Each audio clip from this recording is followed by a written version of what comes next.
Hey guys, tonight we begin with something a little darker. A time of plagues, punishments, and pottage. We're diving into what life was really like during the Middle Ages. Forget the castles and chivalry Hollywood sold you. The truth? You probably wouldn't last a single day. So before you get comfortable, take a moment to like the video and subscribe, but only if you genuinely enjoy what I do here. And let me know in the comments where you're tuning in from and what time it is for you. It's always fascinating to see who's joining us from around the world. Now, dim the lights, maybe turn on a fan for that soft background hum, and let's ease into tonight's journey together. Congratulations, you've just woken up in the year 1325. The good news? You're alive. The bad news? So are the fleas. Your bed is a half-rotted straw mattress stuffed with bugs and hay that smells like a barn floor, because it was a barn floor 3 months ago. There's no memory foam, no pillows, and definitely no Egyptian cotton sheets. Just a wool blanket that hasn't been washed since last winter, and now weighs roughly as much as a small cow from the accumulated grime. You blink awake as the church bell clangs in the distance. It's the medieval version of an alarm clock, only louder and somehow even less merciful. Your home is a wooden hut with one room, no windows, and a charming open-concept floor plan where your family, livestock and domestic insects all share the same space. The smell? Oh, it's a fragrant symphony. A subtle blend of stale beer, human sweat, goat, and something you pray isn't mould, but know in your soul probably is. Scented candles haven't been invented, and even if they were, they just melt on your dirt floor. You try to stretch, but immediately regret it, because the air is freezing and your joints ache. You're 22 years old, which in medieval terms is roughly middle-aged. Your spine creaks like an old wooden door, and your knees sound like a bag of rocks being shaken by a confused peasant. Getting out of bed is a gamble. The floor is either wet from last night's rain, which leaks through the thatched roof, or crusty from something your neighbour's chicken did. Either way, your bare feet are now part of the ecosystem. Oh, and privacy. What's that? Your entire family, and maybe a random cousin who just never left, are waking up beside you. There's no bedroom, no curtains, no me time. Just communal everything. Welcome to morning in medieval Europe, where you're never truly alone, because parasites, rodents, and 8 other people are always with you. And this is just how your day starts. It only gets worse from here. So, you've managed to crawl out of your medieval haystack of horrors. Congrats. Now nature calls. And it's not calling politely. It's screaming. Here's the part where you start missing the modern bathroom. There's no toilet, no seat, no toilet paper, no flush, not even a mildly resentful plunger in the corner. In the 14th century, relieving yourself is an adventure, a social experiment, and often a small public event. If you're a peasant, your bathroom is likely a wooden bucket behind the house, which is already full because Uncle Wolfstan had a rough night after eating bad turnips. The smell is biblical. You hold your breath, do your business, and then, here's the kicker, toss it into the street. Yes, the street. You're supposed to shout something like "Gardez-lou" before dumping it out the window. That's Old French for "watch out below," although frankly no one ever moves fast enough. Streets in medieval towns are open sewers, a charming river of human waste, animal droppings and mystery liquids you'd rather not examine. If you're lucky enough to live in a town with public latrines, congratulations. You get to sit shoulder to shoulder with strangers in an outhouse where privacy is a myth and ventilation is a cruel joke. You might make small talk, but try not to breathe too deeply. Toilet paper? Never heard of it. Most people wipe with straw, leaves, rags, moss, or, if they're feeling especially indulgent, a scrap of wool. Sometimes, nothing at all. Which might explain why handshakes weren't popular yet. And if you're in a castle, surely it's better, right? Well, sort of. You might have a garderobe, a hole in the wall that drops your waist directly into the moat. Great idea. Except that your enemies know this, and yes, attackers sometimes climbed in through the waist chute, Talk about entering through the back door. So whether you're a farmer or a baron, medieval toileting is a humiliation ritual. It's cold, it's public, it's dangerous, and it's never not disgusting. One slip on a wet stone path, and you're face first in humanity's leftovers, and you still haven't brushed your teeth. But we'll get to that next. You survived the toilet. You deserve a reward, right? Maybe a nice breakfast? Something warm, delicious, comforting? Sorry, this is medieval Europe. Nothing is comforting here. Breakfast, if you can call it that, is a grim affair.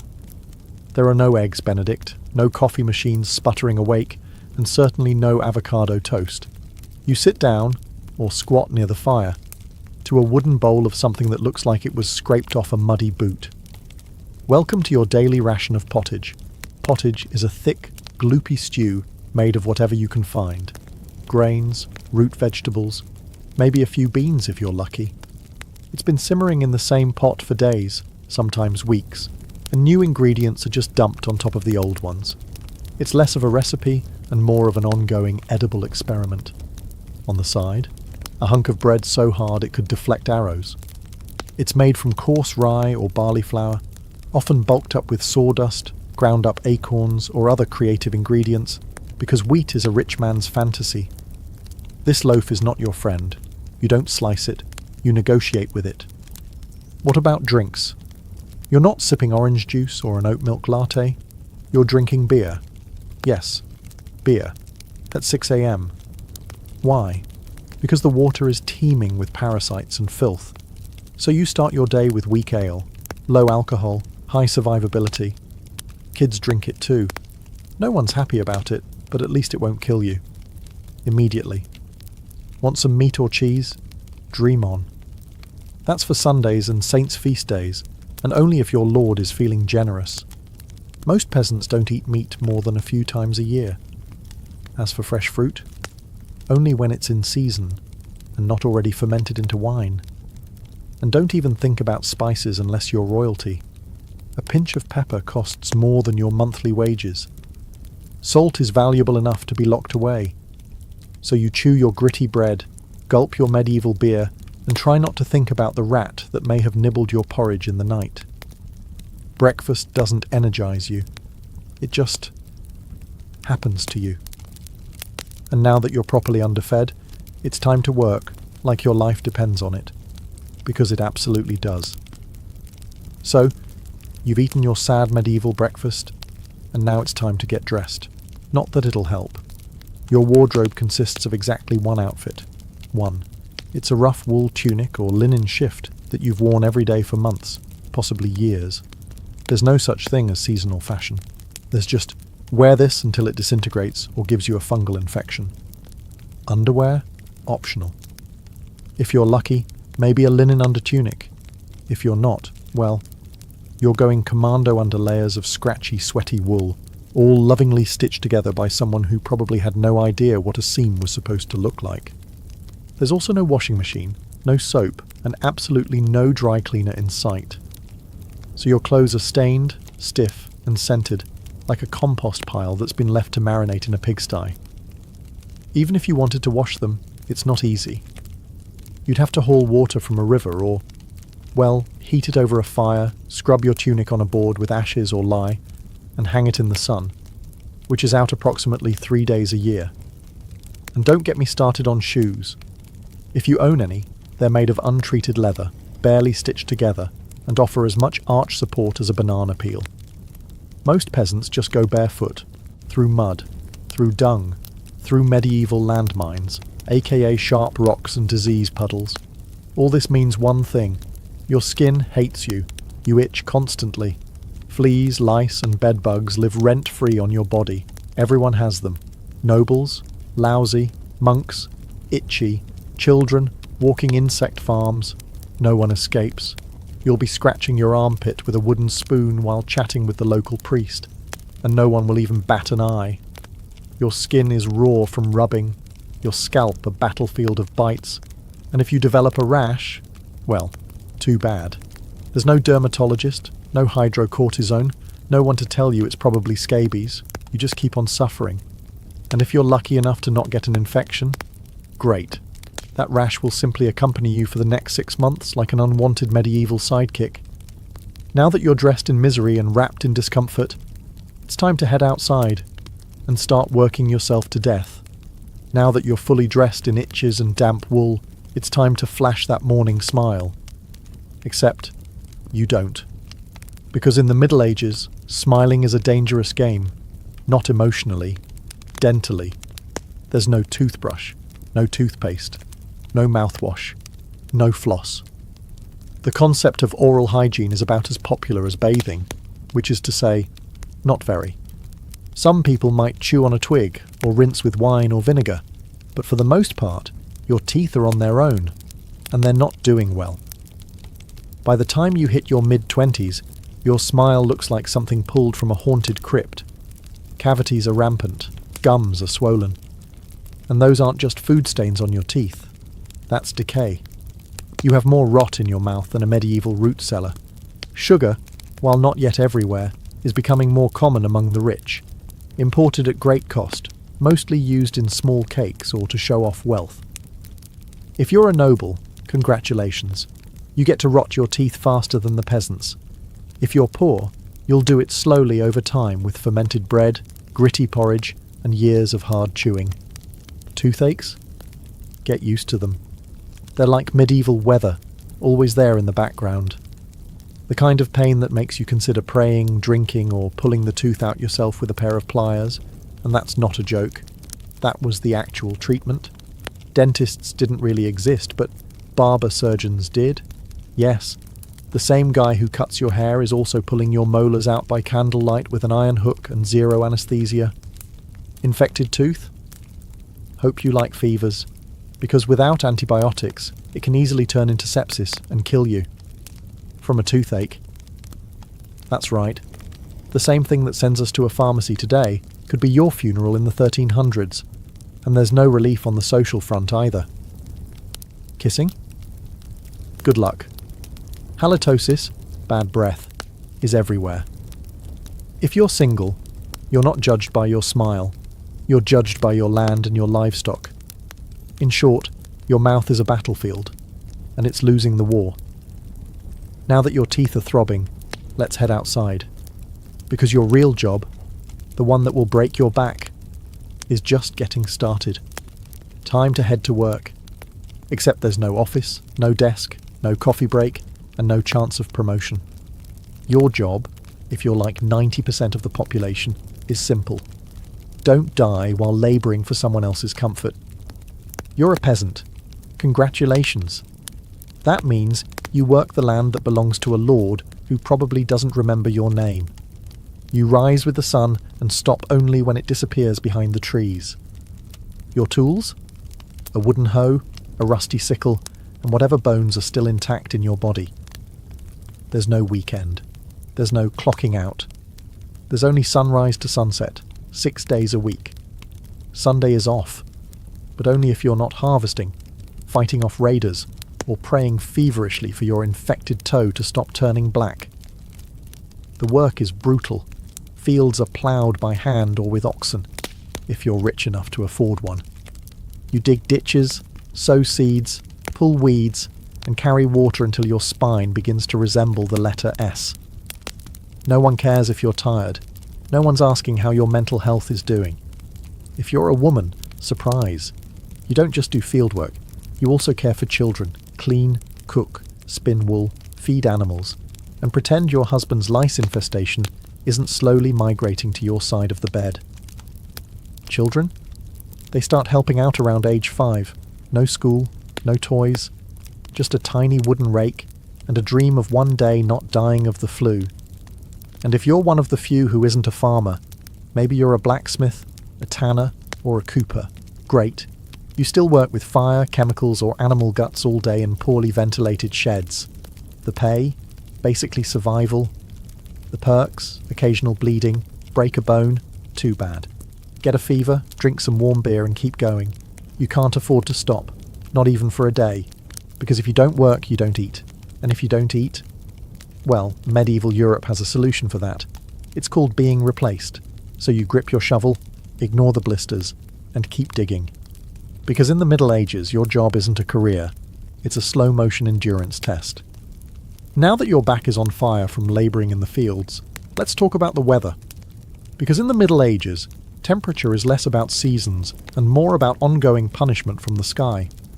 Let's start with winter. There's no insulation, no central heating, and no weatherproofing. Just wooden walls with gaps you could throw a chicken through. Your windows? Covered with cloth, not glass. The fire in the hearth? Nice in theory, but you don't have enough firewood to keep it going because wood is expensive, and gathering it from the forest is sometimes illegal. Yes, you can be executed for picking up the wrong stick from the wrong forest. You bundle up in your one damp wool tunic, huddle near the dying embers, and still wake up with your nose frozen. Your feet? Permanently cold, often damp. Your fingers? So stiff they feel like tiny medieval popsicles. Frostbite isn't diagnosed, it's just called bad luck. Now fast forward to summer. Sounds better, right? Wrong. In summer, your home turns into a clay oven. There's no fan, no cross breeze, and absolutely no deodorant. You sweat through your layers, but you can't remove them, because showing too much skin is scandalous. And also invites sunburn, insect bites, and social judgment. The flies are out in full force, attracted to your unwashed body, and the smell of last week's goat stew that's still fermenting in the corner. Mosquitoes buzz by your ear while you sleep, assuming you can sleep through the sound of your neighbours yelling and babies crying. In the fields, the sun bakes you. No sunblock, no hat, unless you've fashioned one out of straw like a desperate scarecrow. And the worst part, you still have to work. Heatstroke is just called taking a bad turn, so you're either shivering in your own hovel, wondering if your toes will make it to spring, or you're sweating through your only pair of socks while your thighs chafe into oblivion. And the one thing that never changes, no matter the season, your clothes still itch, your food is still terrible, and your next job, still waiting. Welcome to climate control, medieval style. There is none. Feeling thirsty? Need to freshen up? Want to splash a little water on your face to wake up from this damp fever dream of a life? Too bad. In medieval times, water isn't your friend. It's trying to murder you quietly. Let's start with drinking. The nearby stream looks fresh, bubbling and clear, like something out of a fantasy movie. But spoiler alert, it's not. Upstream, someone just dumped a chamber pot into it. And if not that, then a dead pig is probably decomposing in it. Parasites, bacteria, and the entire microbial army of medieval Europe are waiting in every sip. That's why people drank beer. Yes, beer, even children. But before you imagine medieval kids doing keg stands, understand that it was small beer, weak in alcohol, strong in survival. Brewing boiled the water, so it was safer than whatever flowed through the town ditch. Wine was another option. If you were rich enough to afford it, and unconcerned with functioning properly before noon. What about bathing? Surely water was used for cleaning. In theory, yes. In practice, absolutely not.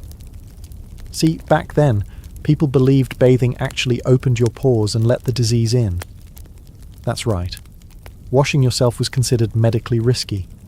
You were cleaner, apparently, if you never removed the protective layer of filth caked onto your skin. Communal bathhouses did exist, but they quickly gained reputations as places for gossip, scandal, and sometimes full-on medieval extracurriculars. So naturally, the church got involved and shut many down. Even if you did want to bathe, it was a full production. You'd need to fetch water from the well, boil it over a fire, fill a wooden tub that leaked, and then pray no one else in the house used it before you. Or worse, after. And rainwater? Collected in open barrels where birds poop, insects breed and moss thrives. Sounds refreshing, doesn't it? So whether it's going in your mouth, on your body, or onto your crops, water in the Middle Ages is less of a life source and more of a gamble. One wrong gulp, and you're spending your final days sweating in a straw bed, clutching your stomach, and contemplating all your life choices. Next time you sip tap water, raise a glass for our ancestors. They didn't have the luxury of hydration without hazard, so you drank the water, or maybe you didn't. Maybe you just stubbed your toe on a rock shaped like disappointment. Either way, you're sick. You need help. You need a doctor. Too bad you live in the Middle Ages where medicine is really just polite torture with a theology degree. Let's start with the diagnosis. Everything wrong with you, whether it's a cough, rash, broken bone, or the creeping plague, is caused by your humours being out of balance. The four humours were blood, phlegm, yellow bile, and black bile. According to medieval science, your health depends on keeping them balanced, like some sort of internal soup. Got a fever? Too much blood. The answer? Bloodletting. That's right. Let's drain your life force into a bowl using a dull blade or a hungry leech. And yes, barbers were often the ones doing it. Imagine getting a haircut and a hemoglobin extraction in one sitting. 2 for 1, baby. Feeling sad or anxious? That's clearly an excess of black bile. The cure? Laxatives. Maybe a warm herbal purge. Or just prayers and a cold compress while everyone avoids eye contact with you and starts carving your coffin. Now, if you break a bone or get a nasty wound, you're in real trouble. There's no anesthesia, unless you count passing out from pain. Surgery is done with knives that haven't been cleaned since the Crusades. Tools are heated over fire not for sterilization, but because they just look scarier that way. Antibiotics? Centuries away. Germ theory? Not invented yet. They think disease comes from bad air, or God being annoyed with your moral failings. Got a stomachache? Must have been your sinful thoughts. Hope you like confessing while vomiting. If your condition gets worse, you'll be treated with more leeches, possibly some crushed beetles, and a priest at your bedside giving last rites just in case. At this point, they're preparing for the cure known as death, and if by some miracle you recover, everyone just assumes God took pity on you. The doctor takes full credit and the leech gets promoted. So yes, in the Middle Ages, medicine is less about healing and more about surviving the cure. After a long day of labour, lice, and leeches, it's finally time to eat. You shuffle back to your hovel, stomach growling, ready for the one joy left in life, a warm meal. Bad news. Your meal is probably trying to kill you. Let's begin with the basics. Food preservation doesn't really exist. There's no fridge, no freezer, just salt, smoke, or the hope that winter air keeps things fresh. Your meat, if you're lucky enough to have any, has been hanging for days, covered in flies, marinated in questionable brine, and possibly shared with a rat or two. Bread is the cornerstone of the medieval diet, but even that isn't safe. In bad harvest years, desperate peasants bulk it up with bark, sawdust, or even clay to make it stretch. And if it's rye season, there's a bonus. Ergot, a fungus that causes convulsions, hallucinations, and sometimes death. It's like eating bread laced with LSD and tetanus. Vegetables? Only if they're in season. And you know what's always in season? Turnips. So, many. Turnips. Boiled, mashed, or floating in pottage, which, if you remember from Chapter 3, is basically a hot swamp of mystery ingredients that's been simmering since your great-grandfather's funeral. Fruit might be available in the fall, but it rots quickly, and sugar is rare, expensive, and hoarded by the rich to show off their blackened teeth. Dairy is another gamble. Fresh milk spoils in hours. Butter and cheese fare better, but they're loaded with bacteria. People eat them anyway because, frankly, it's either that or chew your boot leather. And let's talk about seasoning. Spices like pepper, cinnamon or nutmeg, worth more than gold. For the average peasant, flavour comes from onions, salt, if you're lucky, and pain. Most meals taste like wet burlap sprinkled with sadness. But food isn't just a health hazard, it's a political one. Game animals belong to the Lord, not you. Caught poaching a rabbit, you could be fined, imprisoned, or even executed. That's right, your dinner could get you hanged. So as you sit down to eat your grey stew by flickering firelight, remember, every bite is a risk. but you eat anyway, because in the Middle Ages, food doesn't nourish, it tests you. It's evening now. You've worked, suffered, and barely digested your suspicious stew. You might think the day is winding down, but don't get too relaxed, because God is watching. So is the priest. And so is your neighbour Agnes, who will absolutely rat you out if you miss Mass. In medieval Europe, religion isn't just part of life, it is life. The church controls your calendar, your laws, your education, if you can read, your birth, marriage, death, and everything in between. Think of it as your spiritual landlord. And you're always behind on rent.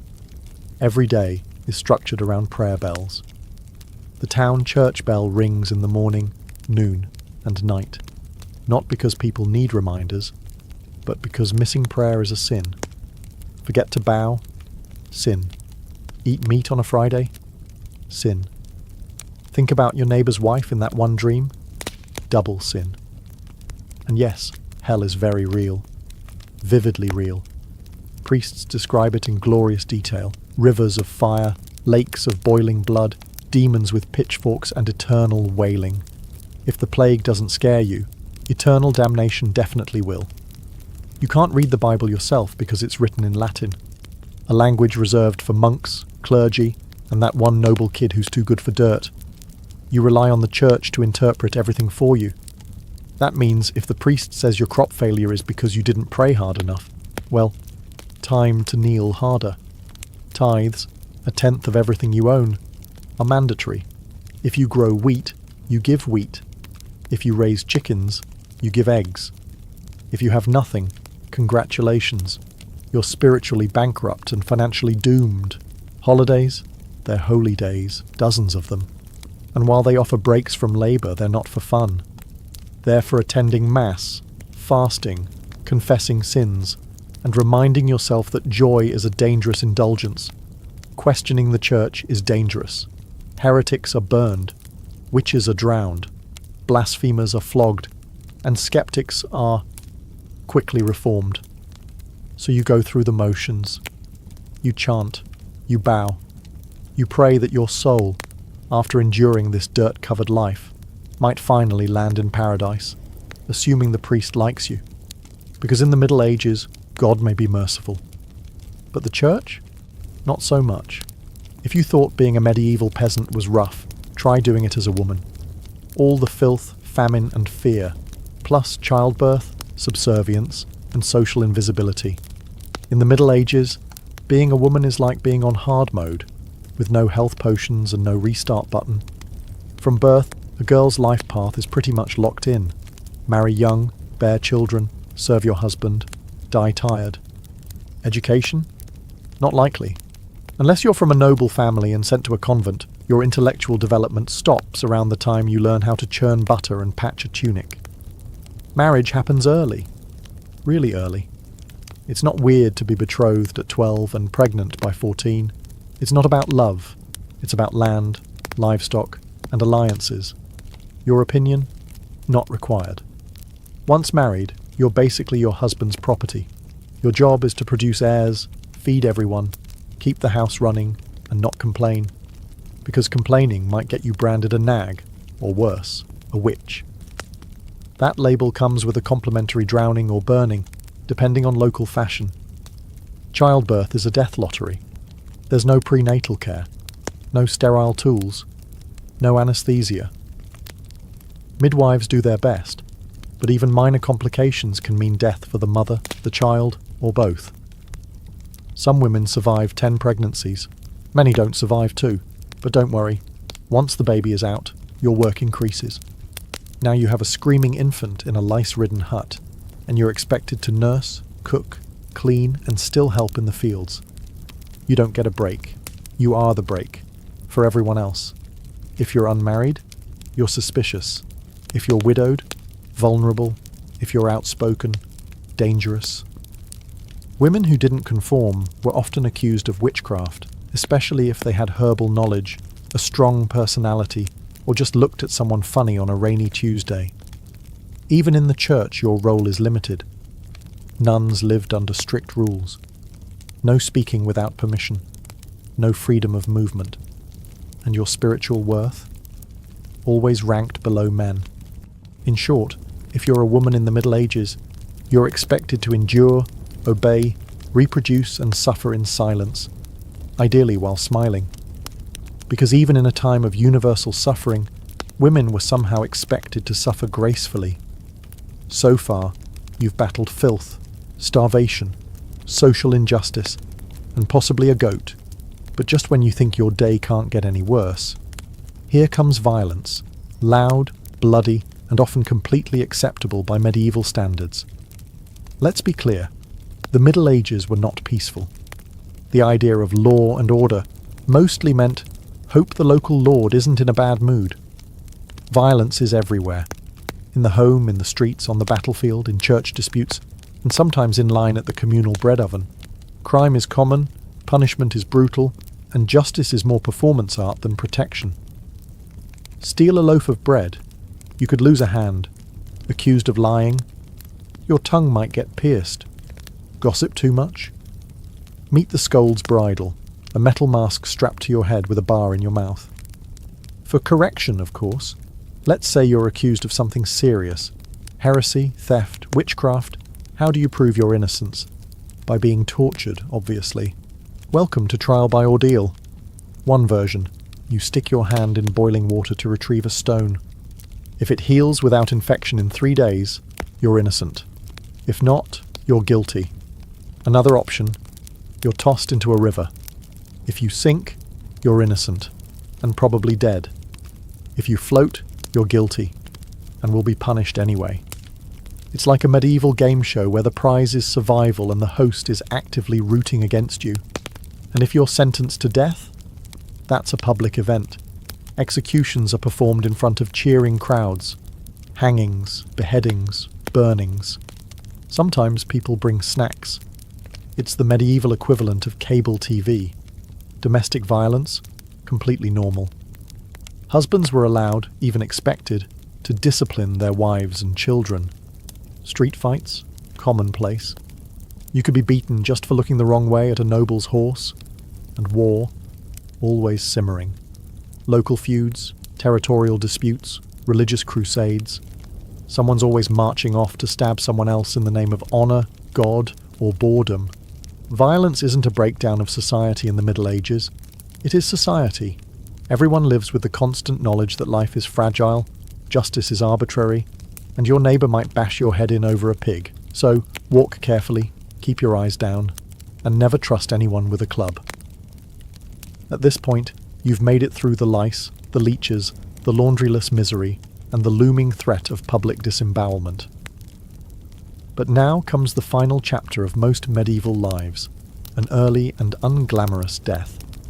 If you're alive and still breathing past the age of 40, you're practically a celebrity. You might even be referred to as the Old One, which is less of a nickname and more of a statistical miracle. Let's break it down. The average life expectancy hovers around 30-40 years, but that number is dragged down heavily by infant mortality. Nearly half of all children died before reaching age 5. Disease, malnutrition, or one bad winter was all it took. No vaccines, no antibiotics, no hope. If you survived childhood, you entered adulthood already exhausted. Work began as soon as you could walk upright, and by 25, your joints creaked like a monastery door. You might be missing several teeth, a finger, and most of your original optimism. Women faced a particularly deadly gauntlet: childbirth. It was one of the leading causes of death for medieval women. No pain relief, no medical intervention, just prayer, hot water, and someone holding your hand while you bled out on a straw-stuffed cot. For men, the dangers were different, but equally relentless. Farming accidents, infections from minor wounds, a neighbour's drunken rage, a crusade gone sideways. Even walking to the market could be risky if you crossed paths with a bored bandit or an angry tax collector. Death could also come quietly, from the plague, which turned cities into cemeteries overnight, or from famine, which could last entire seasons, thinning out entire villages, or from bad luck, like eating spoiled grain and spending your final hours hallucinating and screaming at the walls. And funerals? You were lucky if you got one. Bodies were often buried quickly to avoid disease. No embalming, no polished coffins, just a hole, a few murmured prayers, and a shallow mound of earth, if there was enough space left in the churchyard. So yes, in medieval times, life was brutal, short, and constantly under siege by death in all its casual forms. You didn't retire, you just stopped showing up. And speaking of exits, let's move on to your final chapter.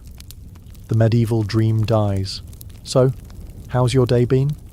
You've woken up in filth, relieved yourself into a bucket, brushed your teeth with wishful thinking, nearly passed out from hunger, worked until your spine cried for mercy, scratched your way through itchy wool, prayed to not get plague, and barely dodged a public execution for owning a squirrel. Welcome to a single day in medieval Europe. Still dreaming of becoming a knight? Think again. That romanticised version of the Middle Ages, gallant swordsmen, noble ladies in towers, heroic battles and feasts in candle-lit great halls. It's a myth polished by fairy tales and fantasy books. In truth, the medieval world was gritty, cruel, and deeply unfair. Hierarchy was everything. If you were born poor, you stayed poor. If you were born rich, congratulations. You had a better chance of surviving, but you were still one bad soup away from dysentery and a hasty burial. Even the nobles weren't immune to misery.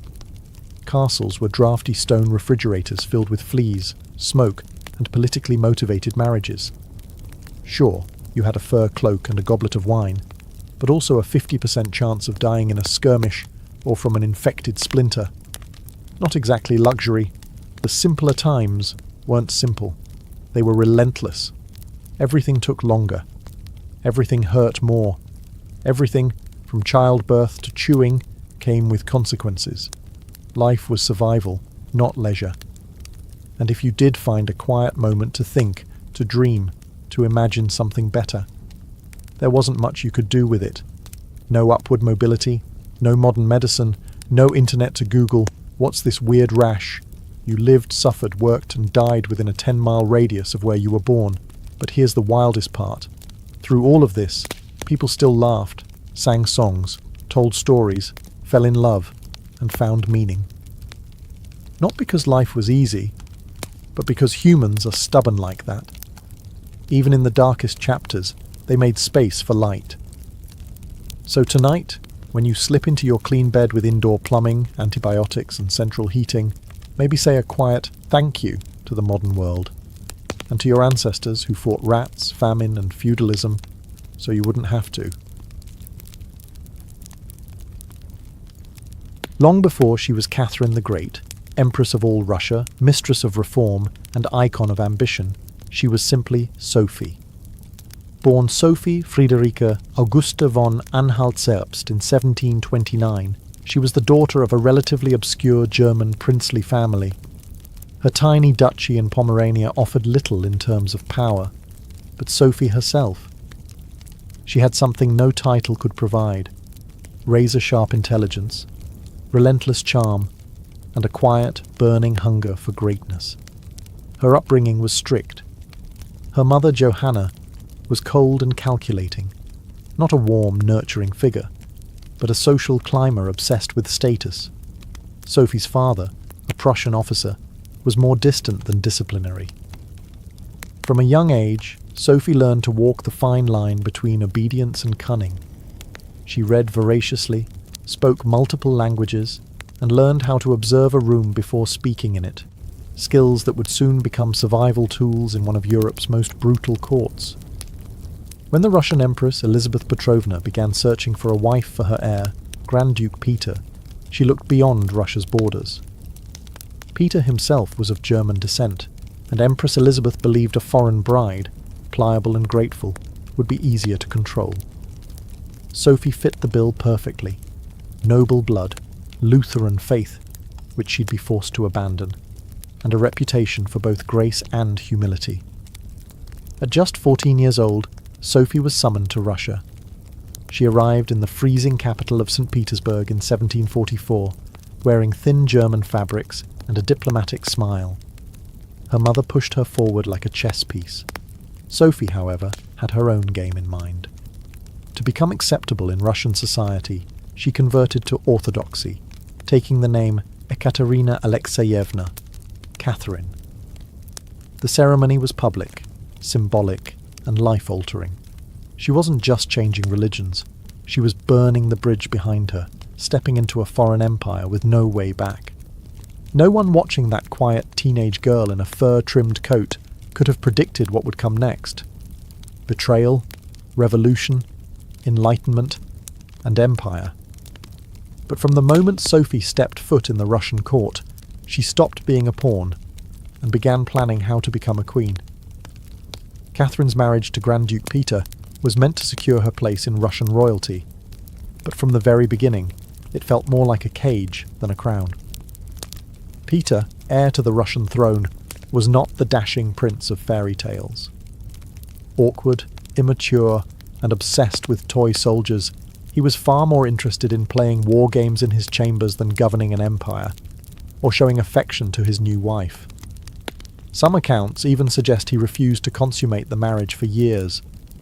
He idolized Frederick the Great of Prussia and resented the Russian court that had adopted him. In contrast, Catherine embraced Russia with a fierce determination.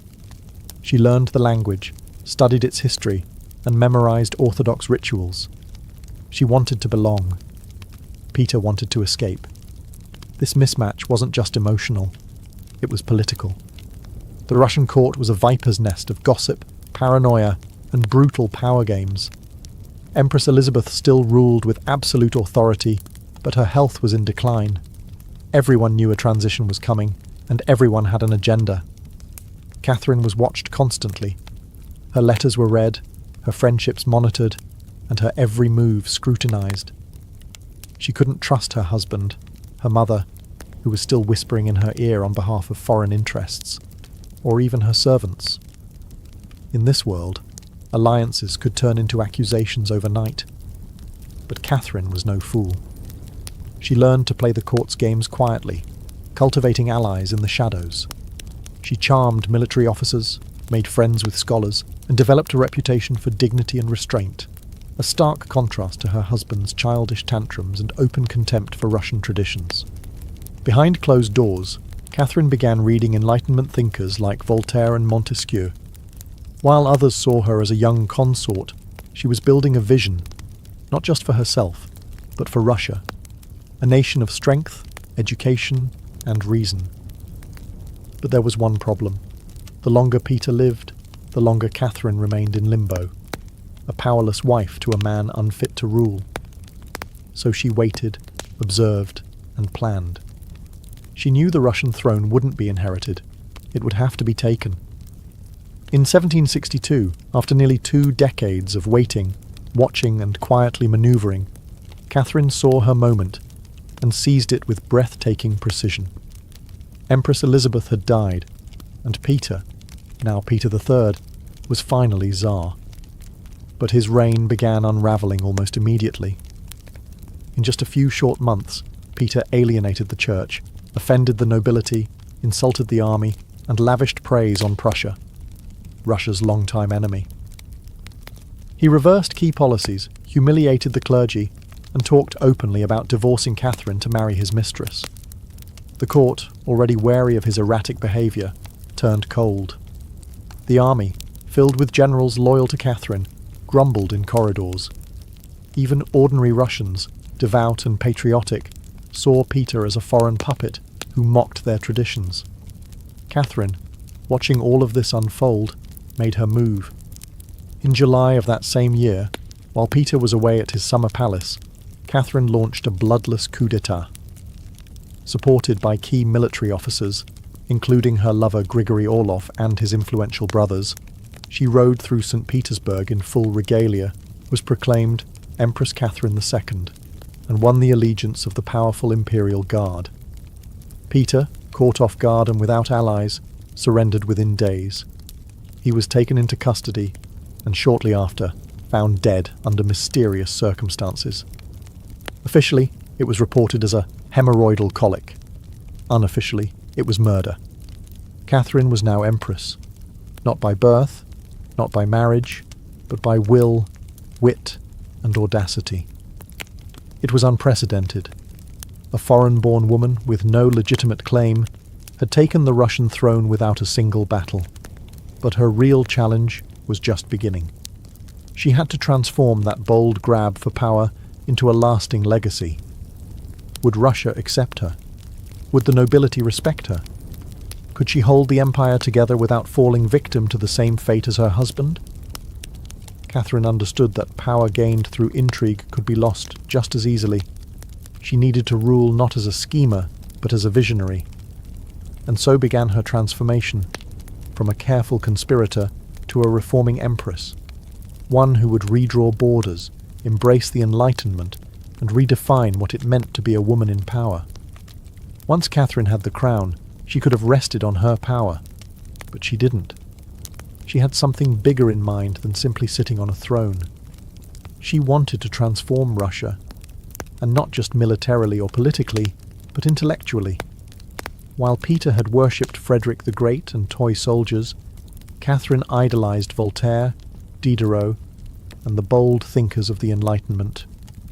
She believed in reason, progress, education, and the role of a monarch as a servant of the people, even if she herself ruled with absolute authority. Catherine didn't just read Enlightenment philosophy, she lived it. She corresponded directly with Voltaire for over 15 years, flattering him while defending her autocracy. She invited Diderot to her court and even purchased his entire library to support him financially. Behind closed doors, she pored over legal texts, debated reforms, and crafted policies to modernize the empire. Her early reign was filled with efforts to codify Russian law. She formed the Legislative Commission in 1767, an ambitious project intended to rewrite the entire legal code of Russia. Catherine's own nakaz, or instruction, was a political manifesto in disguise, one that spoke of equality before the law, the dangers of torture, and the responsibility of rulers to serve the common good. For an empress in 18th century Russia, it was radical. But Enlightenment ideals had to survive the realities of Russia, a vast, feudal, deeply conservative land, ruled by nobles who liked their serfs exactly where they were, beneath them. Catherine knew this. While she advocated reform, she moved carefully. She abolished some forms of torture, expanded access to secular education, and built schools and libraries. But she also reaffirmed the nobility's control over their serfs to keep them loyal. This was Catherine's balancing act, a philosopher queen in public, a practical empress in private. She walked a tightrope between ideology and survival, between the shining salons of Paris and the gritty politics of Moscow. Her vision for Russia was bold, but always calculated. In many ways, Catherine wasn't trying to make Russia European. She was trying to make Russia modern, on her terms. And that meant reform, yes, but with an iron hand in a velvet glove. Catherine wasn't content with reforming Russia from within. She wanted to expand it outward, to make it an empire worthy of fear, admiration, and envy. Where Peter the Great had opened a window to the west, Catherine aimed to knock down the walls. Under her leadership, Russia's borders stretched wider than ever before. She waged wars not just to defend her crown, but to reshape the map of Europe. One of her most significant campaigns was against the Ottoman Empire. These wars, fought in waves throughout the 1760s and 1770s, weren't just about territory. They were about influence. Catherine saw herself as the liberator of Orthodox Christians living under Muslim rule, and as the rightful protector of Eastern Europe. Under generals like Alexander Suvorov and Grigory Potemkin, Russia captured key regions including Crimea, the northern coast of the Black Sea, and access to warm water ports, something Russian Tsars had coveted for generations. These victories weren't just military, they were symbolic. With each conquest, Catherine sent a message. Russia was no longer the distant, backward cousin of Europe. It was a continental force. She also turned her gaze westward. In a series of deals and diplomatic maneuvers, Catherine participated in the partitions of Poland, carving up the struggling Polish-Lithuanian Commonwealth along with Austria and Prussia. By the end of the Third Partition in 1795, Poland was erased from the map, and Russia claimed vast new lands and millions of new subjects. But Catherine didn't just conquer with armies. She also colonized with ideas. New cities were built. Trade routes were expanded. German settlers were invited to cultivate Russian farmland. The empire became a mosaic, from the icy Baltic to the sun-drenched shores of the Black Sea. And through it all, Catherine remained the central force, reading reports, issuing orders, and personally overseeing the shape of her expanding empire. Critics would accuse her of being power-hungry, even imperialistic. But to Catherine, expansion wasn't ambition, it was destiny. A great ruler, she believed, was measured not just by ideas but by borders. She didn't just want to rule Russia. She wanted to remake it as a civilized empire, feared by its enemies, respected by its peers, and loyal to her alone. For all her brilliance and power, Catherine the Great was just as famous for what went on behind palace doors. And no, not all of it was whispered in libraries. Catherine's private life became one of the most talked about aspects of her reign. She had lovers, not just one or two, but a carefully curated parade of them, many decades younger, often handsome, and sometimes politically influential. She didn't hide them. In fact, she often rewarded them with titles, estates, and pensions, if they behaved well. If not, they were quietly dismissed, sometimes with a polite thank you and a promotion. Among the most important of these lovers was Grigory Potemkin, a man as brilliant as he was bold. Their relationship blurred the lines between romance, politics, and partnership. Some historians believe they may have even married in secret. Together, they shaped military campaigns, colonization projects, and the transformation of southern Russia. Potemkin wasn't just a lover, he was her co-ruler in many ways. Still, Europe couldn't look past the scandal. Gossip swirled. Satirical pamphlets painted her as lustful, insatiable, even unhinged. And after her death, the rumours only got worse, the most infamous being the completely false and grotesque tale involving a horse, spread by her enemies to smear her legacy. But why the obsession? Simple. Catherine was a woman who wielded power unapologetically, and in a world where female rulers were expected to be either saintly virgins or tragic figures, she refused to play the role. She lived, loved, and ruled on her own terms, and that made her dangerous. Ironically, while her critics painted her as immoral, Catherine herself was deeply philosophical about love and sexuality. She believed pleasure was a natural part of life, and that personal relationships didn't have to threaten public responsibility. She separated emotion from governance, a feat few male rulers managed. In reality, her liaisons were often strategic. She surrounded herself with men who were loyal, capable, and politically useful. And when they ceased to be, she let them go, usually with a smile and a generous retirement. Catherine's love life didn't weaken her rule. It was part of her strategy, a blend of passion and power that made her unforgettable, envied and feared. For all her charisma and control, Catherine's reign was not without peril. And in 1773, that peril came in the form of a bearded Cossack named Yemelyan Pugachev. He was no ordinary rebel. Pugachev claimed to be none other than Peter III, Catherine's dead husband. According to him, he had survived the coup and now returned to reclaim the throne from the German usurper. It was absurd. Peter was long gone. But to Russia's oppressed and exhausted lower classes, the claim didn't need to be true. It just needed to offer hope. Pugachev promised liberation, an end to serfdom, lower taxes, and land for the common people. His words lit a fire across the Volga River region, especially among Cossacks, peasants, and old believers. In a time when the gap between nobles and serfs had widened brutally, his promises sounded like salvation. The Pugachev rebellion became the largest peasant uprising in Russian history. Towns were taken, fortresses fell, Nobles were slaughtered. For a terrifying moment, it seemed as if the empire itself might fracture. Catherine was shaken. This wasn't a foreign war she could win with cavalry and treaties. This was a revolt from within. Her own people, rising against the system she ruled. But Catherine didn't panic. She acted. She dispatched professional military forces to crush the rebellion, ruthlessly. Pugachev's forces were defeated in 1774. He was captured, displayed in an iron cage, and eventually beheaded in Moscow, a public warning to all who dared follow.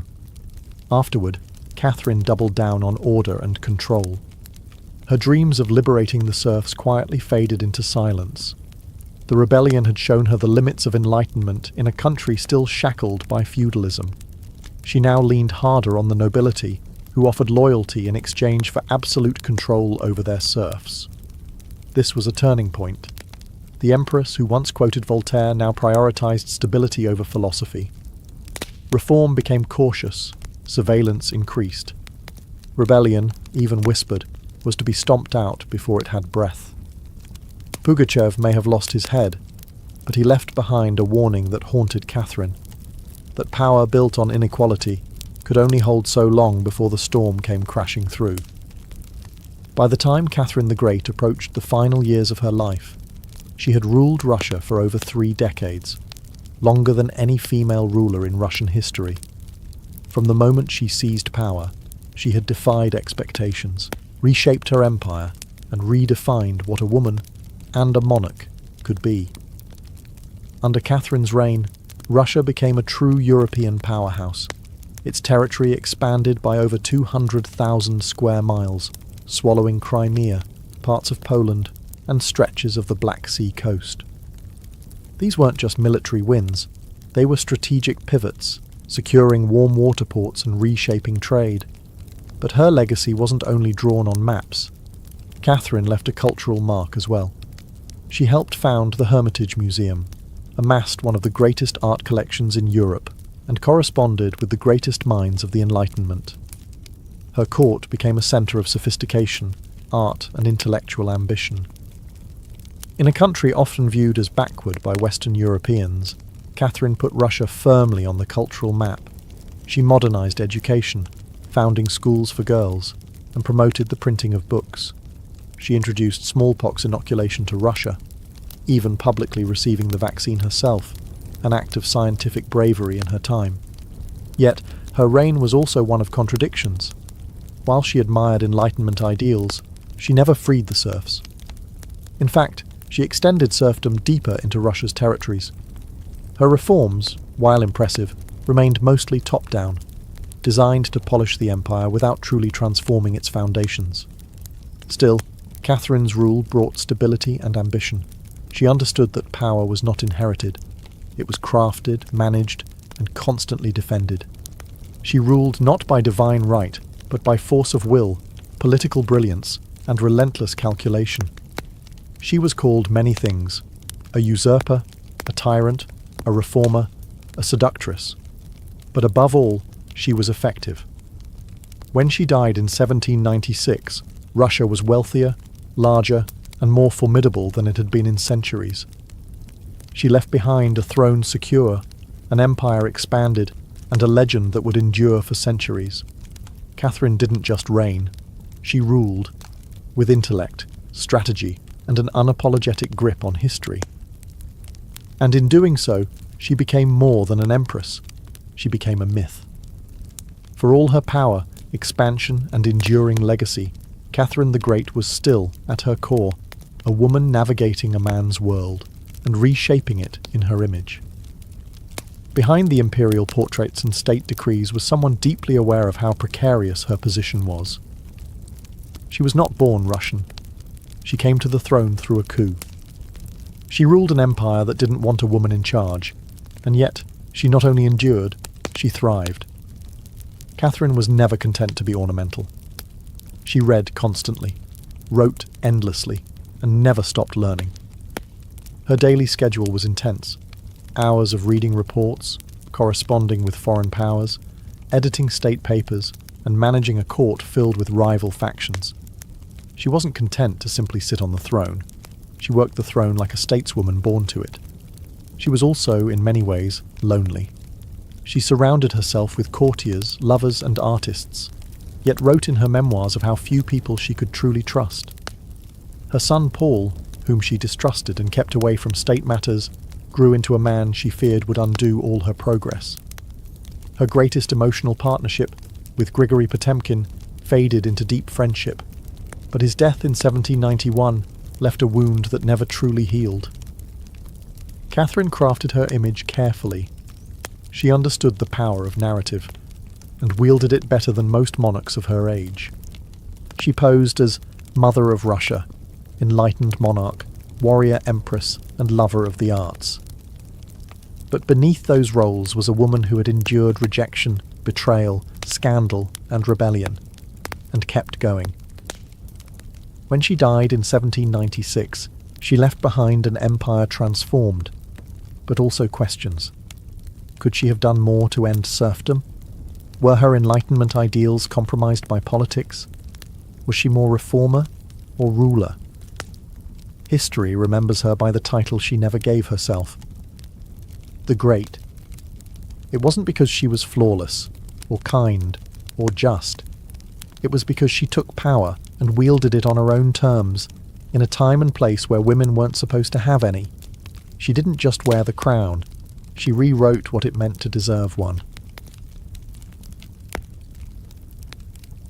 In the humid depths of the Chiapas jungle in southern Mexico, the ruins of Palenque whisper stories from the ancient Maya world. Towering temples rise above the canopy, their limestone faces eroded by time, but still brimming with secrets. And in 1994, one of those secrets revealed itself. A team of Mexican archaeologists, led by Fanny Lopez Jimenez, was surveying Temple Thrund, a relatively modest pyramid, next to the more famous Temple of the Inscriptions, the burial site of the mighty king Pakal the Great. Temple Thrund wasn't expected to hold much, until they noticed something odd: a sealed, hidden chamber beneath the structure. No looters had touched it. It was pristine. When the archaeologists broke through and lowered themselves inside, they found a stone sarcophagus resting in silence. The air was heavy with the weight of centuries. As they opened the lid, red dust rose like smoke. Brilliant, shocking red. The interior was covered in powdered cinnabar, a toxic mercury sulfide used ceremonially by the Maya. And lying within that crimson cloud was the skeleton of a woman. She had been buried with care and reverence. Her bones were fragile but intact, her skull still wearing a jade mask, and her body surrounded by funerary offerings. Necklaces, diadems, ear spools, all crafted from jade and shell. Everything about the burial screamed royalty. Yet no name was inscribed, no glyphs identified her. It was one of the richest female burials ever found in Mesoamerica. And yet, it was a total enigma. Why was she buried in red powder? Who was she? Was she a queen, a priestess, or perhaps even Pakal's wife? The researchers called her the Red Queen, and the name stuck. But even with modern forensics, they couldn't say for sure who she was, only that she had lived around the 7th century, during the golden age of Palenque. Unlike most Maya tombs, hers had been hidden, untouched, and purposefully isolated. Her burial wasn't just ceremonial, it was spiritual. This woman wasn't meant to be remembered with words. She was meant to be remembered through ritual, through colour, and through the mystery she left behind. The most haunting feature of the Red Queen's tomb wasn't her jade jewellery, or the silence of the sealed chamber. It was the red dust. A thick layer of powdered cinnabar covered everything. The sarcophagus, the walls, her bones, even the offerings around her. It clung like blood to stone. To the Maya, this was no accident. Cinnabar, made from crushed mercury sulfide, was one of the most sacred and dangerous substances in the ancient world.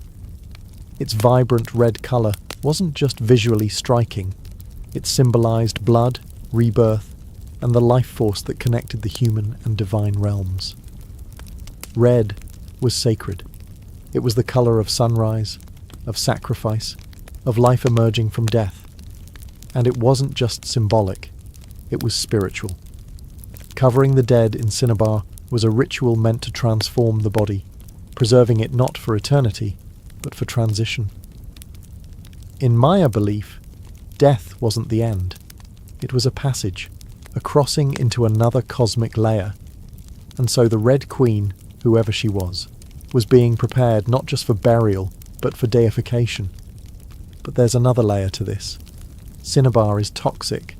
Repeated exposure can lead to mercury poisoning, tremors, hallucinations, even death. The Maya likely didn't understand the chemistry, but they felt its potency. It was volatile, powerful, dangerous. To bathe a corpse in it was to declare this person was no ordinary mortal. In Palenque, very few were buried with cinnabar. Pakal the Great, the mighty king whose pyramid dominates the site, was one. His body, like hers, was also saturated in the red powder. That detail alone drew speculation. Was the Red Queen his wife, his mother, or someone of equal divine status? Her skull had been placed on a layer of jaguar skin, another sacred symbol. Around her, bone needles, obsidian blades, and miniature jade figurines hinted at rituals performed either during her life or in her honor at death. Every part of her burial told a story without words, a story of power cloaked in secrecy, a woman prepared to cross into the underworld, not in silence, but in ceremony, drenched in the color of sacrifice. Surrounding the Red Queen's crimson-drenched remains was a world of silence, broken only by the gleam of jade, shell, and obsidian. These were not mere ornaments. They were offerings, each one carefully chosen to accompany her on the journey to the Maya afterlife, the Xibalba.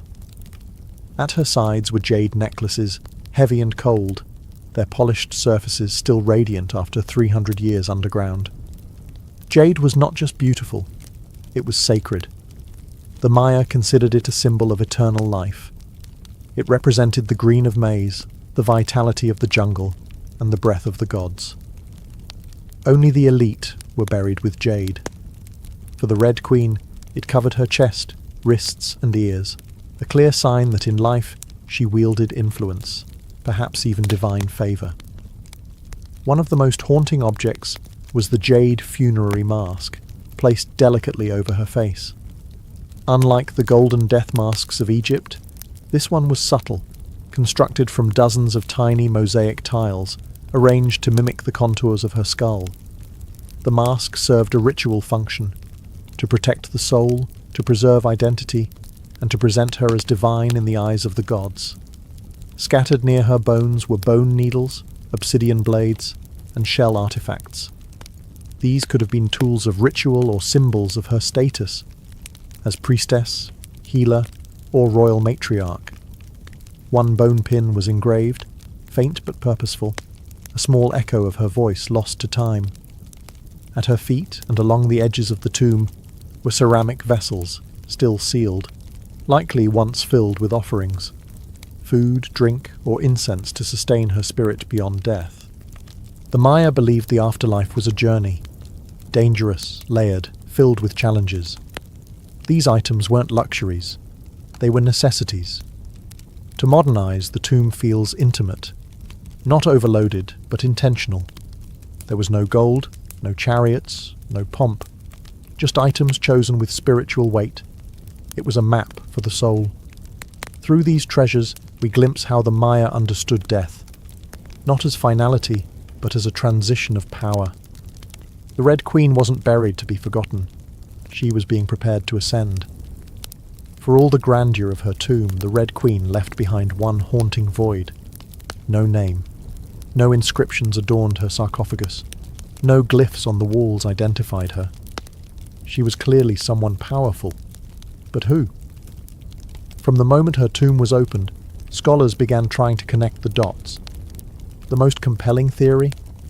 That the Red Queen was Zakbu Ajau, the wife of Kinich Janab Pakal, known today as Pakal the Great, the most famous ruler of Palenque. Zakbu Ajau was more than just Pakal's consort. She was born into nobility and married into Palank's royal dynasty at a young age. She bore at least 3 sons, all of whom held high status, and she played a key ceremonial role during her husband's reign. If anyone could be buried with such honor, it was her. Supporting this theory was the tomb's location, just a few feet away from Pakal's own grand burial in Temple of the Inscriptions. The proximity suggests a deliberate pairing, husband and wife, rulers even in death. And then there's the cinnabar. Only 2 burials in Palank were found with such intense cinnabar coverage, Pakal and the Red Queen. It's unlikely this was coincidence. But here's where the mystery deepens. DNA tests were conducted on both sets of remains in hopes of confirming the connection. But the results? Inconclusive. The woman's bones showed no direct maternal link to Pakal, but that didn't rule out a spousal relationship. After all, marriage does not require shared blood. Some have argued she could have been Sak Kuk, Pakal's powerful mother, who ruled Palank before he came of age. Others suggest she may have been a high priestess, or a sister, or a royal ancestor whose name has simply been lost to history's erosion. Still, the evidence points most strongly to Tsakbu Ajau, a queen by title, a mother of kings, and a spiritual counterpart to Pakal. The lack of a name may not be an oversight. It may have been intentional. In Maya cosmology, the soul lived on not through monuments, but through ritual, symbol, and the whispers of the earth. And so the Red Queen remains suspended between legend and truth. A woman who ruled, remembered not in stone, but in scarlet and silence. To understand the Red Queen, we must understand the world she came from, a world where Maya women, especially royal ones, held more influence than many realize. In Maya civilization, politics was often a family affair. Royal women weren't merely passive consorts. They were diplomats, priestesses, and power brokers. They conducted rituals, sponsored temples, and played crucial roles in maintaining dynastic legitimacy. Their bloodlines were political capital, used to forge alliances and secure claims to the throne. Take Sak Kuk, for example, the mother of Pakal the Great. When the throne of Palank was left vacant, she took power herself and ruled as Queen Regent until her son came of age. She wasn't a placeholder. She was a ruler in her own right, issuing decrees and overseeing construction projects. Without her, Pakal may never have risen at all. And she wasn't an anomaly. Across the Maya world, in places like Yaxchilan, Naranjo, and Calakmul, inscriptions show women performing major ceremonies, engaging in warfare diplomacy, and sometimes ruling outright. They were often portrayed in stelae and murals, dressed in elaborate headdresses and regalia, standing beside kings as equals, or sometimes above them. Their words were carved in glyphs. Their names were remembered, until they weren't. By the time Spanish conquistadors arrived centuries later, much of that memory had eroded. The colonial lens saw native women as silent figures in a male-dominated world, but the archaeology tells a different story, one of complex gender roles, where power was negotiated, not simply inherited. This context casts the Red Queen in a new light. She may not have ruled in name, but her burial, rich, sacred, and positioned beside Pakal, suggests she was a central pillar in the royal order. Her jade mask wasn't just decoration. It was a symbol of identity, of power held in life and protected in death. Her bloodline may have been the very glue that held Palanka's dynasty together. In Maya civilization, a queen wasn't just a queen. She was a keeper of sacred lineage, a voice in ceremony, and often the bridge between gods and men. The Red Queen may be nameless, but in her world, she was never voiceless. The Red Queen wasn't just buried with treasures. She was buried in architecture rich with purpose, layered with Maya cosmology, ritual symbolism, and intentional design. Her tomb wasn't merely a grave, it was a gateway to eternity. Her body was discovered inside Temple Third, one of the smaller pyramids within the heart of Palenque, yet its proximity to Temple of the Inscriptions, the resting place of Pakal the Great, is telling. These temples weren't built randomly. Their positioning was sacred, guided by astrology, myth, and dynastic legacy. Temple the Thirthiid rises modestly compared to its grand neighbour, but it hides something even more intimate. A sealed crypt, untouched by looters, perfectly preserved. It was constructed deep within the temple's core, accessible only by a steep, narrow staircase. The descent into her tomb feels almost symbolic, a ritual journey downward, into the underworld. The chamber itself is stark, made of cut stone, sealed tightly for over 1,300 years. No glyphs or murals cover the walls, no ornate carvings tell her story. But perhaps that silence is intentional. This was a space not for the living to interpret, but for the dead to transform. At the centre, her sarcophagus sits like an altar. Crafted from limestone, it echoes the grand stone coffin of Pakal next door. While Pakal's lid is famously engraved with scenes of cosmic rebirth, the Red Queen's tomb is more subdued. The focus is inward, on the body, on the cinnabar, on the ritual of death itself, and yet there are subtle architectural cues that hint at meaning. The tomb is aligned east to west, a symbolic path mirroring the sun's journey from life to death. The chamber is small, but powerful. It feels deliberate, personal, a sacred enclosure for someone revered.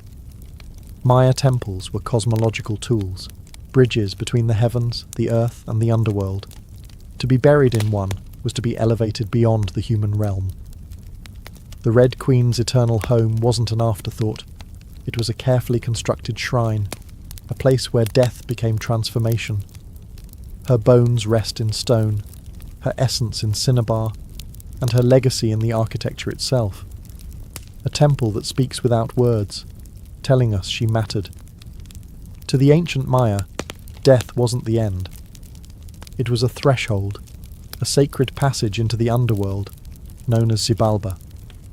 And for someone like the Red Queen, this crossing was not only spiritual, it was political, cosmological, and deeply ritualized. Burial rituals were carefully choreographed events, rooted in myth and meant to guide the soul through the treacherous layers of the underworld. Maya texts and iconography tell us that Xibalba was no peaceful afterlife. It was a maze of darkness, rivers of blood, trials, and gods of death. Only those properly buried, ritually prepared, and spiritually equipped could make the journey successfully. The Red Queen was buried wrapped in cinnabar, encased in stone, and surrounded by offerings, all signs of an elite burial. But there's more. The presence of bone needles and obsidian blades in her tomb hint at auto-sacrifice rituals, possibly symbolic tools representing rites she had performed in life, or that were reenacted at her burial to empower her spirit. Her funerary mask, carefully assembled from jade tiles, was not simply decorative. It may have served as a spiritual vessel, preserving her face and identity as she journeyed into the afterlife. In Maya belief, the face was a mirror of the soul, and the soul needed to be recognized by the gods. The ceramic vessels surrounding her may have once held chocolate, maize, water, or even pulque, to nourish her in the next world. Other items, like stingray spines or shell trumpets, could have represented spiritual tools, calls to the gods, or tokens of ritual communication. Burial wasn't just a goodbye. It was a transformation. The Maya believed in cycles, death as seed, burial as planting, and the afterlife as rebirth. Kings and queens were often seen as earthly incarnations of gods, and in death they returned to those divine origins. The Red Queen, covered in the colour of blood, entombed in a pyramid and honoured with offerings, was being prepared for rebirth, not as a mortal, but as a being tied to the sacred order of the cosmos. Her burial wasn't the end of her story, it was the beginning of her legend. Just a few steps away from the Red Queen's final resting place, lies one of the most iconic tombs in Mesoamerica, that of Kinich Janab Pakal, known simply as Pakal the Great. His burial inside the Grand Temple of the Inscriptions is celebrated for its artistry, scale, and deeply spiritual symbolism. But what makes the Red Queen's tomb so extraordinary is not only what was inside, it's where it was found. Her sarcophagus was hidden within Temple 3, directly adjacent to Pakal's monument. In a city like Palenque, where every temple was carefully positioned to reflect cosmic principles, this closeness was no coincidence. It was intentional, a statement etched in stone. Many scholars believe the Red Queen was Tzakbu Ajao, Pakal's queen and trusted consort. While her tomb lacks inscriptions, the similarities between their burials are striking. Both wrapped in cinnabar, both entombed in pyramids, both buried with jade, and both treated with extreme reverence. These rituals mirror each other, as if two halves of a sacred narrative. Pakal's lid famously depicts him falling into the underworld tree, a cosmic scene of death and rebirth. The Red Queen's simpler tomb contains no such iconography, but the symbolism lies in the pairing itself. If Pakal represented the sun, journeying through the underworld at night to rise again, then the Red Queen may have represented the moon, the feminine force that follows its own mysterious path in the sky. Together, they embodied a cosmic duality, masculine and feminine, king and queen, sun and moon, order and ritual. In Maya mythology, rulership was not singular, it was relational. Harmony in the cosmos required balance, and that balance extended into the dynastic court. By placing the Red Queen beside Pakal, the Maya were preserving not just a marriage, but a cosmic partnership. Their proximity in death may have mirrored their roles in life, a queen not behind, but beside her king, sharing not just a throne, but a legacy. In their tombs, they speak without words. Two souls, wrapped in cinnabar and stone, joined across eternity, one of history's most sacred silences. Though her name was lost to time, the Red Queen of Palenque endures, not as a forgotten relic, but as one of the most enigmatic and powerful women of the ancient world. Her tomb, sealed for over 1,300 years, now whispers across centuries, inviting questions that echo louder with every discovery.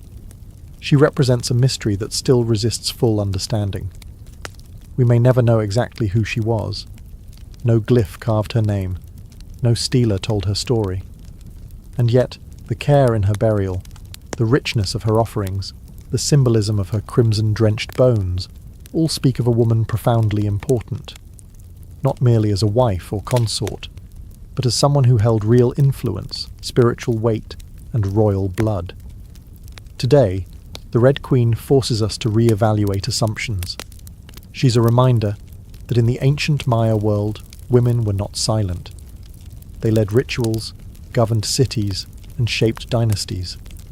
While kings like Pakal have long taken the spotlight, the Red Queen's re-emergence reminds us that power did not belong to men alone. It flowed through mothers, queens, priestesses, and visionaries. Her legacy is more than the treasures she left behind. It's the conversation she started among archaeologists, historians, artists, and storytellers. Every jade bead, every layer of cinnabar, every architectural choice in Temple Thethid tells us something deliberate. This woman mattered, and perhaps that's the most extraordinary part of her story. Not what we know, but what we still don't.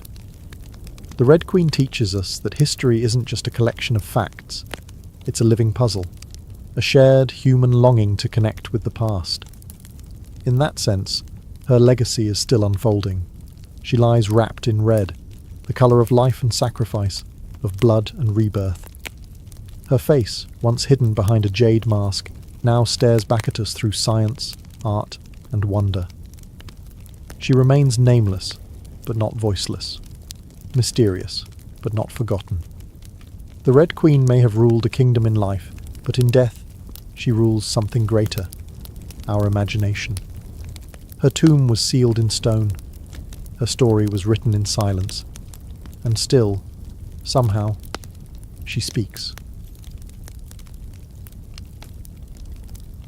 Frida Kahlo was born on July 6, 1907, in the vibrant district of Coyoacán, then a village on the outskirts of Mexico City. Her childhood home, the Casa Azul, the Blue House, was filled with colour, contradiction, and quiet strength.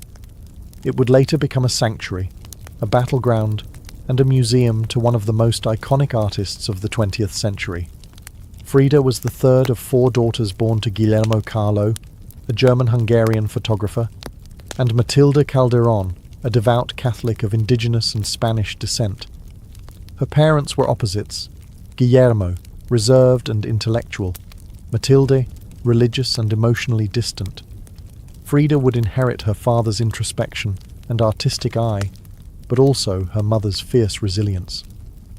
As a child, Frida was imaginative, outspoken, and bold. She read voraciously and asked questions most adults didn't want to answer.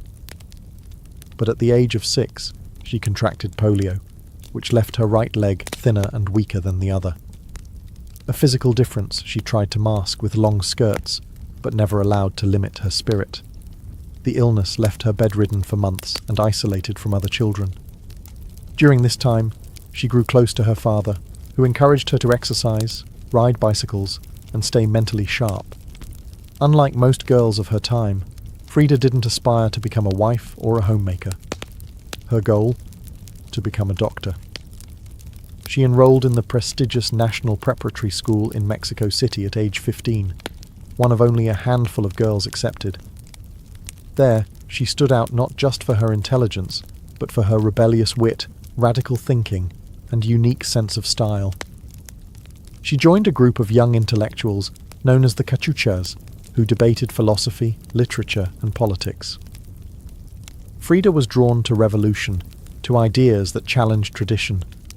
But even in those early years, before the bus crash that would define her body, and before the fame that would define her legacy, Frida Kahlo was already painting herself into the world, with sharp edges, unapologetic ideas, and an identity too big to fit inside anyone else's expectations.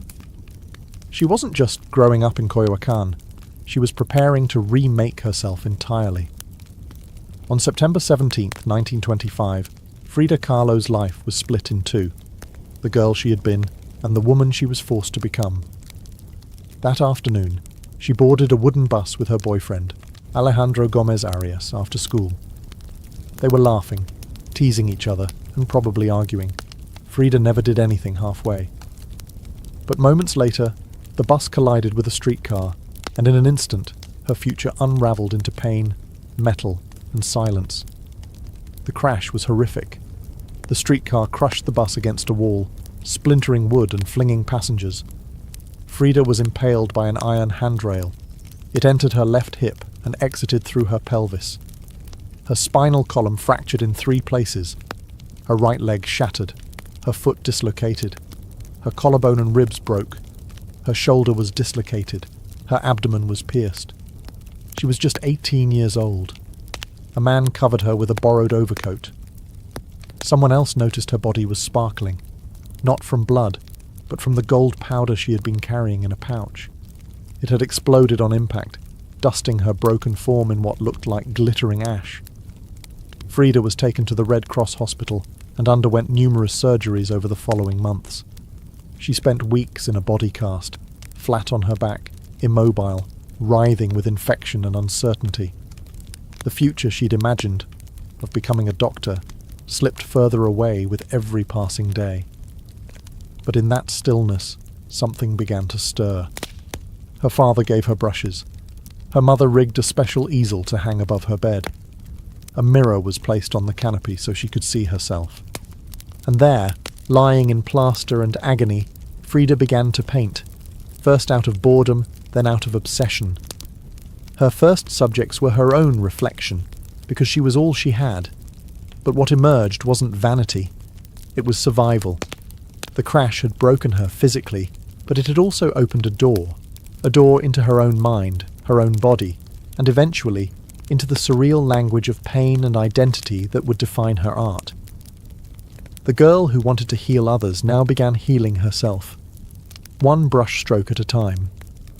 As Frida Kahlo lay encased in plaster and steel, a body fighting itself with every breath, she began to paint. What started as a form of therapy soon became a language, and that language was deeply personal, brutally honest, and often hard to look at. Which was precisely the point. Frida didn't paint pretty flowers or polite landscapes. She painted pain.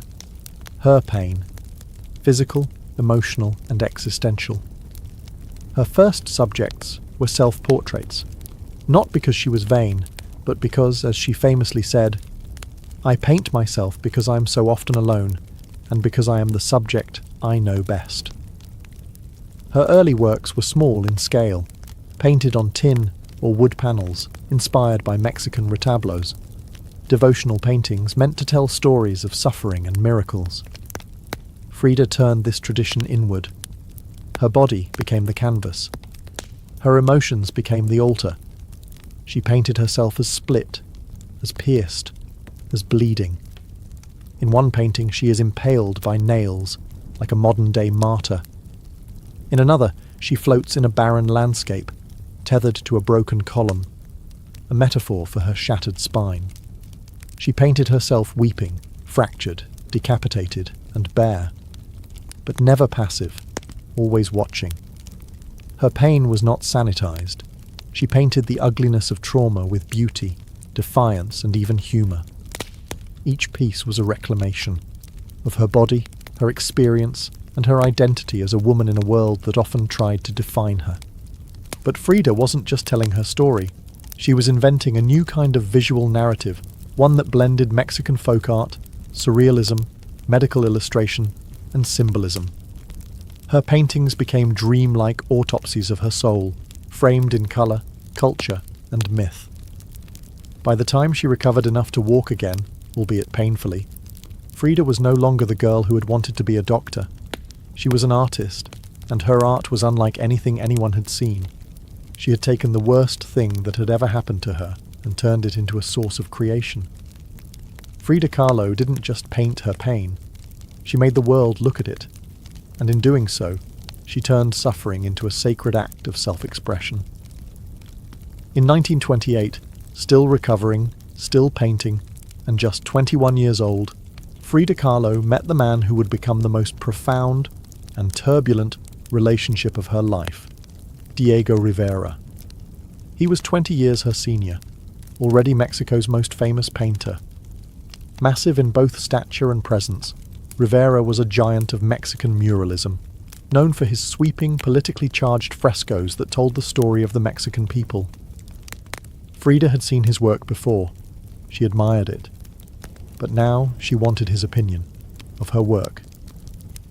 She brought her paintings to him at the Ministry of Education, interrupting his scaffolded work to ask bluntly, "Do I have talent?"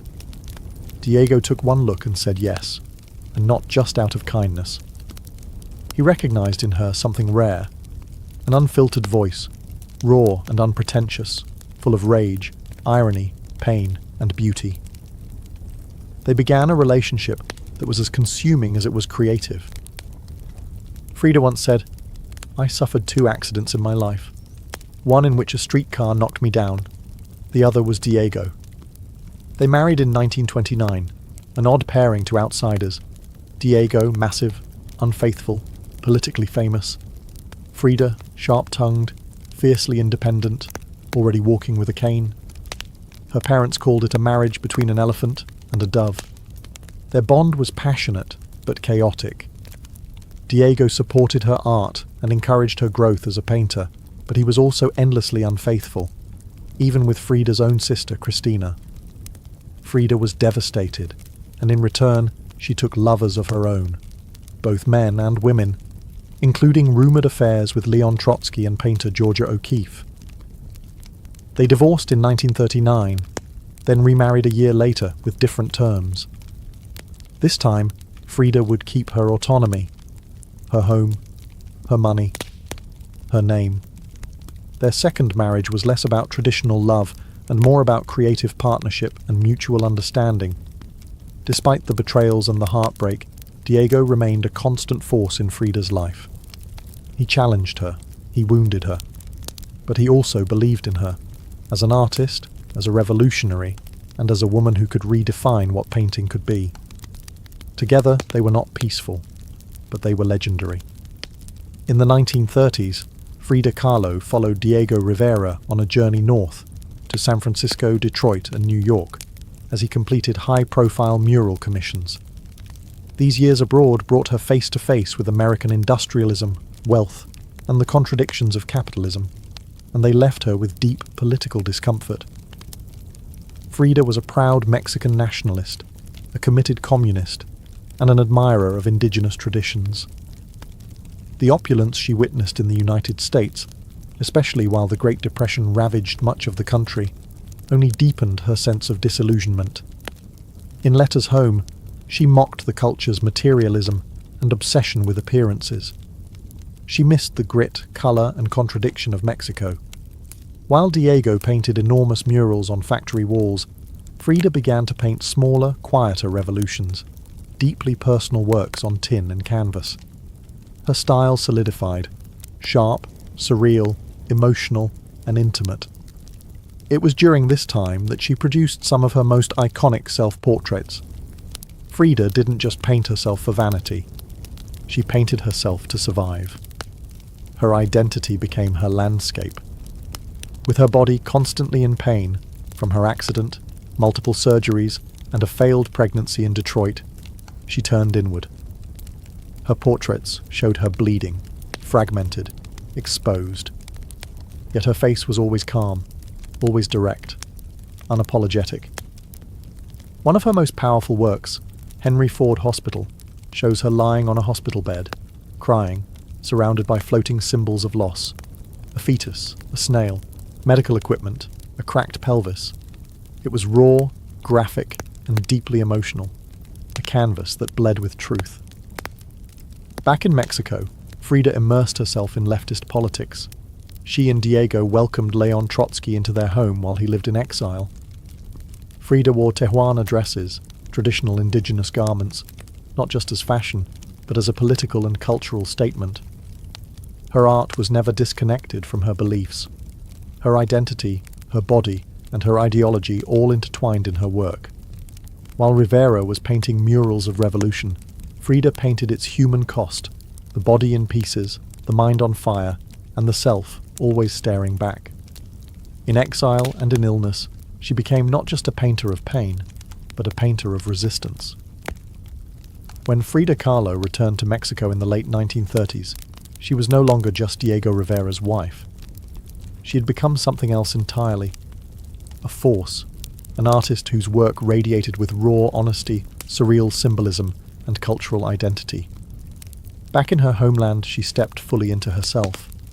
Her Casa Azul in Coyoacán became a sanctuary of colour and contradiction. Bright cobalt walls, yellow trim, Aztec statues in the garden, monkeys and parrots wandering freely. The house was a living extension of Frida's imagination. It was a blend of tradition and rebellion, elegance and earth. Here, she surrounded herself with pre-Columbian artifacts, ex-votos, folk art, and revolutionary books. She wore bold Tijuana dresses, wove flowers into her hair, and painted amid the scent of copal incense and the sounds of mariachi on the street outside. This period marked an explosion of creativity. Her paintings became more intricate, more symbolic, and more political. Works like the two Fridas revealed a divided self, one in European dress with a bleeding heart, the other in indigenous clothing, strong and composed. It was Frida's visual autobiography, a portrait of love, loss, and heritage. In 1939, she exhibited her work in Paris, where artists like Picasso, Breton, and Kandinsky praised her fiercely original style. But even among the surrealists, Frida stood apart. When André Breton tried to label her as one of their own, she pushed back. "They thought I was a surrealist," she said. "But I wasn't. I never painted dreams. I painted my own reality." She painted Mexico, not the romantic postcard version, but the living, breathing country she adored. Her work pulsed with symbolism, skeletons, hummingbirds, hearts, thorns, corn, and blood. She honored the indigenous roots of her homeland while unmasking the violence of its past and present. But even as her artistic voice grew stronger, her health continued to decline. Multiple surgeries, infections, and chronic pain became daily realities. Still, she painted through it, propped up in bed, torso bound in corsets, fingers clenched around the brush. Frida had returned to Mexico not to rest, but to reclaim her power, through paint, through politics, and through her fearless embrace of the self. As the 1940s wore on, Frida Kahlo's body continued to betray her. Her spine was deteriorating. Her right leg was constantly infected. She underwent more than 30 surgeries in her lifetime, often in grueling succession. At times, she was bedridden for months, encased in body casts or immobilized by traction devices that stretched her bones apart. But still, she painted. Each canvas during these years became both a release and an act of resistance. Her works grew darker, more defiant. She painted with a clarity sharpened by pain, refusing to hide behind metaphor. In The Broken Column, she presents herself split down the middle, her body pierced with nails, a cracked ionic column replacing her spine. Yet her face is stoic, her gaze unflinching. Pain for Frida was no longer just a subject. It was her companion, her antagonist, her muse. Her political voice also grew louder. She joined the Mexican Communist Party, marched in demonstrations, wrote fiery letters, and called out imperialism and injustice. When her health no longer allowed her to walk, she appeared at protests in a wheelchair, defiantly holding signs and shouting slogans. In 1953, Frida was given her first solo exhibition in Mexico, a long overdue celebration of her art. But her health was so fragile, doctors told her she couldn't attend. So she did what only Frida would do. She arrived by ambulance, carried in on a stretcher, and placed in the center of the gallery on her hospital bed. Dressed in traditional finery, surrounded by her own work, she greeted guests with tequila, laughter, and that fire still burning in her eyes. Her final paintings were both childlike and harrowing. In Marxism Will Give Health to the Sick, she painted herself wearing a steel corset, cradled by the hands of Marx, casting away symbols of oppression. Her last known work was a still life of sliced watermelons, one piece bearing the words, "Viva la vida," long live life. Even in the face of death, she remained defiant, joyful, and political. Frida Kahlo's last portraits weren't just self-portraits. They were acts of revolution, painted in pain, but always signed with life. On July 13, 1954, at the age of 47, Frida Kahlo died in the same place she had been born, La Casa Azul in Coyoacán. The official cause was listed as a pulmonary embolism, but those closest to her whispered of something deeper. She had been ill, yes, but also exhausted. By pain, by surgeries, by the long war with her own body. Just days before, she had attended a political protest against the CIA-led coup in Guatemala. Weak and wheelchair-bound, she insisted on going, her clenched fist raised in the air. Revolution remained her final heartbeat. Her last diary entry was brief but piercing. "I hope the exit is joyful, and I hope never to return." Frida's funeral was held at the Palacio de Bellas Artes, Mexico's most prestigious cultural institution. Her body, draped in the red flag of the Mexican Communist Party, was watched over by friends, family, artists, and revolutionaries. Diego Rivera was inconsolable. He called her the greatest love of his life, even as his betrayals had nearly broken her. But in the years that followed her death, something extraordinary happened. Frida Kahlo refused to disappear. At first, her name was whispered only in art circles. Her works weren't easy to categorize, too political for surrealists, too surreal for traditionalists. But slowly, her image, her story, and her defiance began to resonate. Through the 1970s and 1980s, as feminist scholars and activists reclaimed forgotten voices, Frida's became louder. She wasn't just a painter anymore.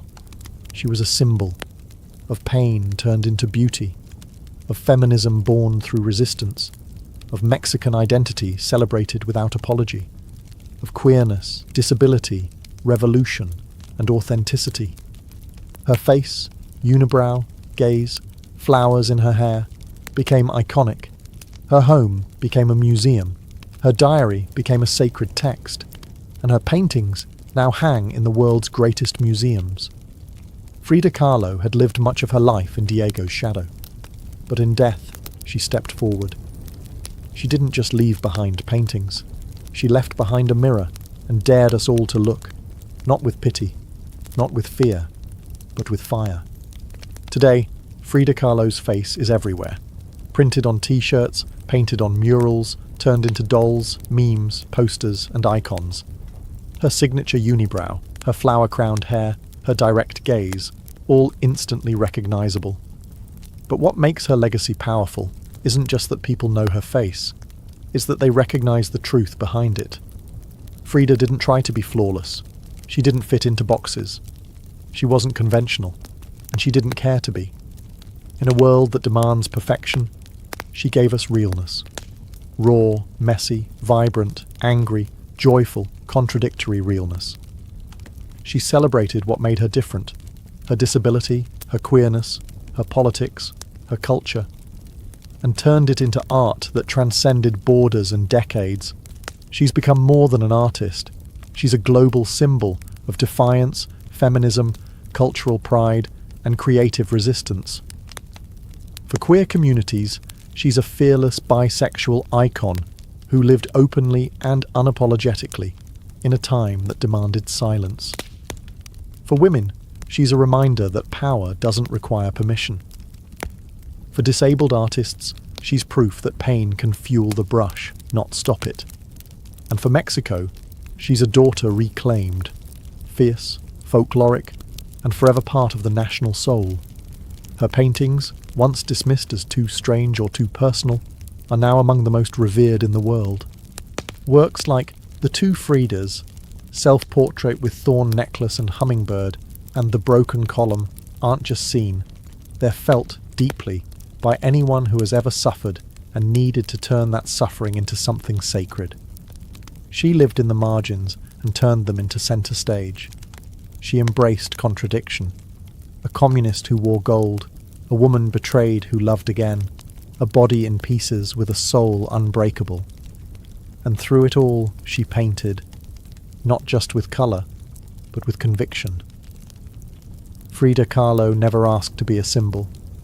She simply told the truth about herself, and in doing so, told the truth for millions of others who had never seen themselves reflected in art before. Now, when we see her face, we see courage, we see colour, we see resistance, we see Frida, not gone, but immortal.